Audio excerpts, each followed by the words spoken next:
Për dështimin e seancës konstituive të parlamentit në Kosovë dhe përpjekjet për krimin e koalicionit qeverisës do të bisedojmë sot me analistin Ylli Hoxha. Zoti Hoxha, mirëmbrëma. Mirëmbrëma, mirë se vini. Ishte i pritshëm dështimi i seancës së sotme dhe çfarë presim nga seanca ditës së shtunë?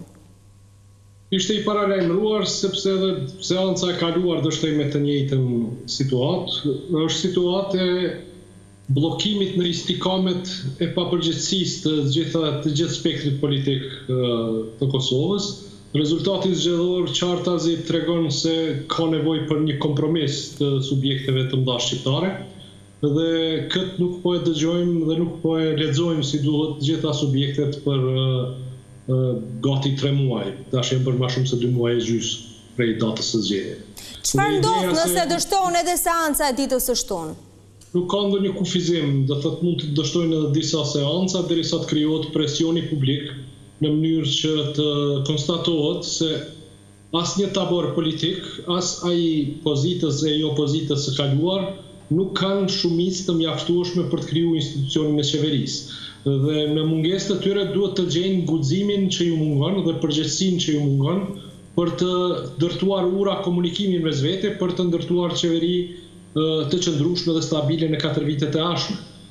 Nëse nuk e bëjnë këtë, do të jemi në një qark të bllokimit i cili do të mund të rezultojë vetëm me zgjedhje të reja, por po ashtu me një ndjenjë thellësie tek qytetarët e Kosovës se përfaqësohen nga një elitë thellësisht e papërgjegjshme.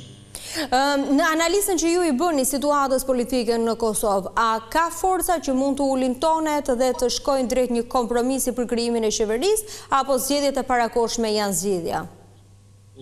Do duhet i hulumtuar hapësira për një komunikim mes atyre që kanë fituar zgjedhjet, lëvizjeve vendosje dhe 2 subjekteve tjera që të mëdha shqiptare, LDK-s dhe PDK-s. Dhe kjo çështje më nuk është çështje preferencave, se sillen futse kjo është një çështje zgjedhje e tyre. Ke garu, ke marrë rezultatin e duar, rezultati të thotë se duhet të bësh një kompromis, ke përgjegjësi për të krijuar një lloj institucioni apo një lloj rruge përpara dhe nuk mund të qëndrosh në istikamin e polarizimit pa asnjë konsiderat ndaj pasojave që ajo mund të ketë. Shohim jemi në një situatë të dramatike gjeopolitike në botë, ku roli SBA-s dhe komunikimi i saj me BE-n përcakton shumë çka për ne. Kosova nuk ka luks të krijojë qeveri letrash, qeveri shtëpi letrash për qeverie, e cila bie në frymën apo në erën e parë që na ka. Duhet të kemi institucione stabile të cilat do të mund t'i përgjigjeshin këtyre sfidave që na presin. Prisni ju një presion më të madh nga faktori ndërkombëtar që do t'i detyrojë forcat politike të krijojnë qeverinë? Absolutisht, jemi mësuar, kemi krijuar varësi nga ky presion, si duket, dhe tash nuk jemi që në gjendje të bëjmë një qeveri vetë. Ishte rëndom ambasada amerikane që merrej me këtë punë zakonisht pas zgjedhjeve, dhe në mungesë të ambasadorit që disa muaj jemi të hendikepuar pak. E kuptoj. Dorëheqja e Kurtit si është përkthyer në opinionin publik në Kosovë? I rrit aty kredot politike apo jo?